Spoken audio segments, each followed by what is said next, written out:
کر سکے انہیں قرآن کی تفسیر کرنے میں صاحب قرآن محمد رسول اللہ صلی اللہ علیہ وسلم کی ضرورت پڑی۔ اب جو بندہ قرآن کی لغت کا دعوے دار ہے، میں ایک مثال عرض کرتا ہوں جو میں نے آیات ذکر کی حج کے حوالے سے، وَلْيَطَّوَّفُوا بِالْبَيْتِ الْعَتِيقِ۔ اب لغت میں طواف کا معنی ہے دوران حول البیت، گھر کے گرد چکر کاٹنا۔ اب جو حدیث نہیں مانتا، حدیث کو حجت نہیں سمجھتا، وہ جائے بیت اللہ کے گرد پر چکر کاٹتا رہے، چھوڑے تب جب قرآن چھڑائے۔ اور یہ بھی نہیں بتایا کہ شروع کہاں سے کرے اور کتنے چکر کاٹ رہے، وہ تو بیت اللہ کے گرد باندھا ہی رہنا کہ وَلْيَطَّوَّفُوا مبالغے کا صیغہ ہے، اس میں پھر کثرت کا معنی ہے، اور قرآن نے بتایا نہیں وہ کثرت ہے کتنے چکر کاٹنے ہیں۔ جب تک حدیث نہیں مانے گا وہ اس کی جان نہیں چھوٹے گی، وہ چکر میں ہی پھنسا رہے گا۔ تو اللہ کے نبی کی ضرورت پڑتی ہے قرآن سیکھنے کے لیے۔ جب رسول اللہ زندہ تھے، آپ اپنے اقوال سے، اپنے افعال سے اللہ کے قرآن کی عملی تفسیر پیش کرتے تھے، اور جب آپ اس دنیا سے رخصت ہو گئے تو وہ آپ کی بیان کردہ شرع، تعبیر، تفسیر، حدیث، آپ کے اقوال، آپ کی سنن، آپ کی سیرت، آپ کا اسوہ اللہ وحدہ لا شریک نے اسی طرح محفوظ کروا دیا جیسے اللہ نے اپنا قرآن محفوظ کروایا۔ آئیے یہ مسئلہ بھی قرآن سے ہی پوچھتے ہیں۔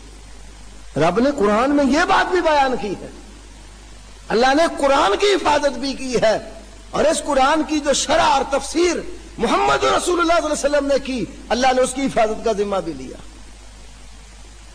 اللہ نے آپ کی ڈیوٹی لگائی نا، سورۃ النحل میں فرمایا یہ ذکر قرآن ہم نے آپ کی طرف نازل فرمایا، کیوں؟ لِتُبَيِّنَ لِلنَّاسِ مَا نُزِّلَ إِلَيْهِمْ۔ قرآن ہم نے آپ کی طرف اس لیے اتارا ہے تاکہ آپ اس کو لوگوں کے لیے کھول کھول کر بیان کریں۔ لِتُبَيِّنَ لِلنَّاسِ، قرآن بیان کرنے کی ذمہ داری اللہ نے محمد رسول اللہ صلی اللہ علیہ وسلم کی لگائی کہ آپ اس کو کھول کھول کر لوگوں کے سامنے بیان کریں۔ اب دیکھیے قرآن بتاتا ہے کہ نہیں اس بیان کی بھی ذمہ داری ہے کہ نہیں۔ سورۃ القیامہ اللہ وحدہ لا شریک نے فرمایا لا تحرک بہ لسانک لتعجل بہ ان علینا جمعہ وقرآنہ فاذا قرأناہ فاتبع قرآنہ ثم ان علینا بیانہ۔ جب رسول اللہ صلی اللہ علیہ وسلم پر وحی نازل ہوئی، نبی کریم صلی اللہ علیہ وسلم نے جبریل کے ساتھ جلدی جلدی پڑھنا شروع کیا تاکہ قرات سے، پڑھائی سے کوئی لفظ وحی کا رہ نہ جائے۔ تو اللہ نے ایک تو حکم دیا لا تحرک بہ لسانک لتعجل بہ، آپ جلدی کی وجہ سے اس وحی کے ساتھ اپنی زبان کو حرکت نہ دیں۔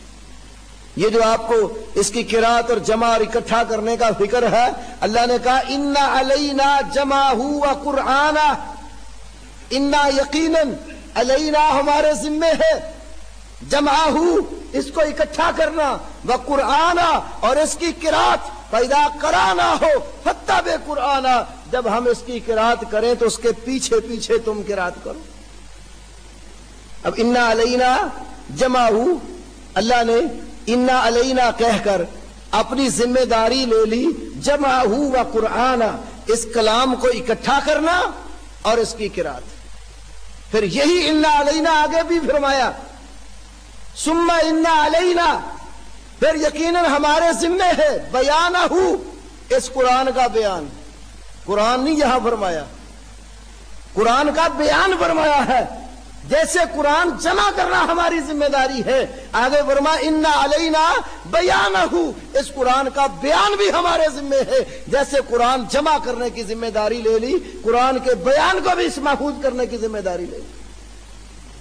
اور سورۃ النحل کی پہلے آیت میں ذکر کر چکا ہوں کہ اللہ وحدہ لا شریک نے قرآن کا بیان رسول اللہ صلی اللہ علیہ وسلم سے کروایا۔ تو اسی بیان کو اللہ کہتا ہے ثم انا علینا بیانہ، اس قرآن کا بیان بھی ہمارے ذمہ ہے۔ یا بیانہ میں دو چیزیں بیان کی ہیں، ایک بیان اور آگے ہو ضمیر ذکر کی ہے جس سے مراد قرآن ہے۔ ایک قرآن ہے، قرآن کا بیان، تو قرآن علیحدہ چیز ہے اور بیان اس کا علیحدہ ہے۔ تو اللہ نے علینا بیانہ کہہ کر قرآن کی جیسے پہلے ذمہ داری لی، وہاں پھر قرآن کے بیان کی ذمہ داری بھی خود لے لی۔ اور دیکھیے میرے بھائیو، اللہ تعالیٰ نے جس طرح قرآن کی حفاظت کے دو بڑے اسباب پیدا کیے، اسی طرح اللہ تعالیٰ نے حدیث کی حفاظت کے بھی، سنت کی حفاظت کے بھی دو بڑے اسباب پیدا کیے۔ حدیث کی حفاظت اللہ وحدہ لا شریک نے اسی طرح کی جیسے قرآن کی ہے۔ قرآن کے لیے ایک سبب اللہ نے پیدا کیا، لوگوں کے سینوں میں قرآن کو محفوظ کروایا، اور دوسرا سبب قرآن کو لکھوا کر محفوظ کیا۔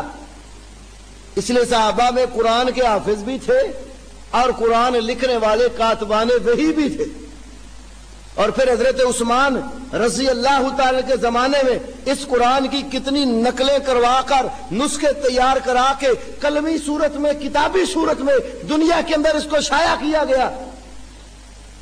تو قرآن سینوں میں بھی محفوظ ہوا اور لکھ کر کتابی صورت میں بھی محفوظ ہوا۔ اسی طرح اس قرآن کا بیان جو نبی علیہ السلام نے فرمایا، جو آپ کی حدیث اور سنت کی صورت میں ہے، وہ سینوں میں بھی محفوظ کیا گیا ہے اور لکھ کر بھی محفوظ ہوا۔ 70 سے زائد صحابہ کرام اس حدیث کے راوی ہیں۔ آپ صلی اللہ علیہ وسلم نے فرمایا، نظر اللہ امرأً سمع منا حدیثا فحفظہ ووعاہ ثم اداہ کما سمعہ۔ اس نظر اللہ عمران اسی لفظ کے ساتھ پوری ایک کتاب ہے جس کے اندر اس حدیث کی تمام طرق اور اسانید کو جمع کیا۔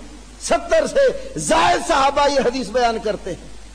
آپ صلی اللہ علیہ وسلم نے فرمایا، نظر اللہ عمران، اللہ تعالیٰ اس بندے کو تر و تازہ رکھے، سمع منا حدیثا، جس نے ہم سے حدیث سن لی۔ یہ دعا رسول اللہ صلی اللہ علیہ وسلم کی ہے۔ آج کوئی انسان پریشانی میں، مصیبت میں، دکھ میں، کسی عادت میں پڑا ہو نا، تو جس کو نیک سمجھتا ہے، اچھا سمجھتا ہے، اس سے دعا کا مطالبہ کرتا ہے، میرے لیے دعا کرو۔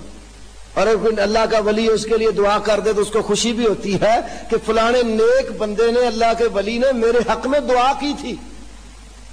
تو وہ لوگ کتنے خوش نصیب ہوں گے جن کے حق میں محمد رسول اللہ صلی اللہ علیہ وسلم دعا فرما رہے ہیں۔ نظر اللہ عمران سمع منا حدیثا، اللہ اس بندے کو تر و تازہ رکھے جس نے ہماری حدیث سنی، اور سن کر پھر کیا کیا؟ فحفظہ، اس کو حفظ کیا، یاد کیا، صرف یاد ہی نہیں کیا، ووعاہ، اس کو محفوظ بھی رکھا۔ ایک یاد کرنا ہوتا ہے اور ایک یاد رکھنا ہوتا ہے، اس میں بھی بڑا فرق ہے۔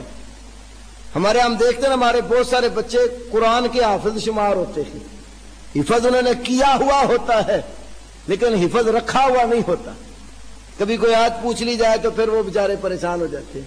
اور بعض ہمارے بھائی حافظ قرآن ایسے ہوتے ہیں، جب رمضان کا مہینہ قریب آتا پھر وہ دور شروع کر دیتے۔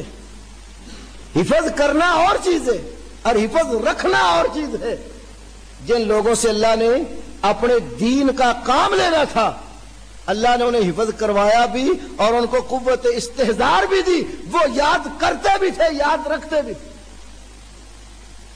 امام صاحبی رحمت اللہ علیہ نے اپنی کتاب سیر و اعلام النبلاء میں لکھا، مروان نے اپنے دور حکومت میں حضرت ابو ہریرہ رضی اللہ تعالیٰ عنہ کا امتحان لینا چاہا، کیونکہ حضرت ابو ہریرہ رضی اللہ عنہ حدیث کے بہت بڑے محدث، حافظ اور راوی آنے صحابہ میں سے ہیں، جو حدیث کے بڑے بڑے راوی ہیں صحابہ میں سے، ان میں سب سے بڑے راوی حدیث کے حضرت ابو ہریرہ ہیں رضی اللہ عنہ۔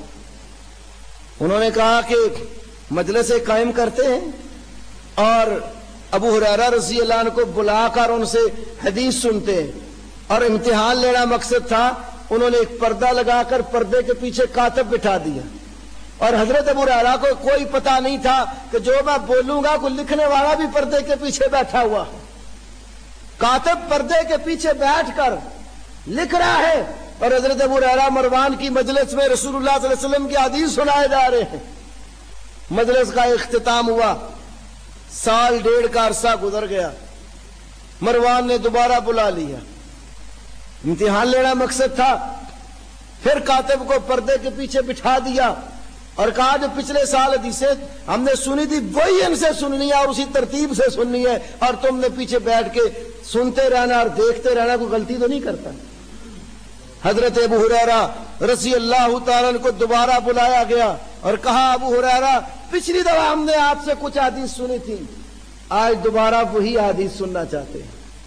انہوں نے کہا ٹھیک ہے، مجلس لگی حدیث کی، اب رسول اللہ صلی اللہ علیہ وسلم کی جو احادیث انہوں نے پچھلی دفعہ سنائی تھی منو آن وہ ساری سنا دی اور کہا